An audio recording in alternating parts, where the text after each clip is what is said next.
There is great excitement in the precious metals world as the mainstream media trumpets gold's rise to an all-time high and silver's vault to a 30-year high. So as excitement and public awareness of precious metals builds, how do we keep perspective on our own holdings? And how can a new silver investor make an informed decision to buy physical silver for the first time at today's prices? How valuable is 1 ounce of silver? The mainstream media constantly touts silver's all-time high as being $50 an ounce, which was reached in 1980 when the Hunt brothers cornered the silver market.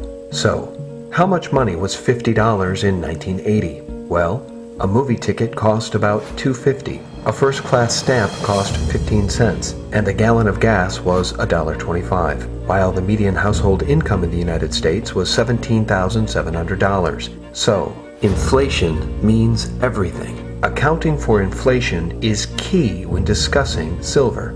With that perspective, let's go back to the much discussed $50 all-time high for silver. In today's dollars, the real all-time high for silver when adjusting for inflation is $138 an ounce. This according to Eric King and esteemed economist John Williams.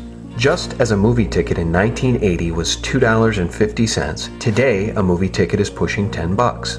So too, the inflation-adjusted all-time high in silver is much higher than the oft-reported $50 an ounce. At today's silver price of approximately $21.50, silver is 57% below its 1980 high of $50. However, at $21.50 an ounce, silver is 85.5% below its inflation-adjusted all-time high of $138 an ounce. No wonder billionaire investor Jim Rogers often states that silver is still 85% below its high. To keep our perspective on the tremendous opportunity silver currently offers investors, we must remember, in 1980 when silver reached $50 per ounce, there was no derivatives bubble. There was no concern of fiat dollars flooding the world. There was no multi-trillion-dollar bailouts of Wall Street banks. And most importantly, there was no proven 100-to-1 paper manipulation of gold and silver markets. Precious metals are financial assets, and like currencies and T-bills and T-bonds,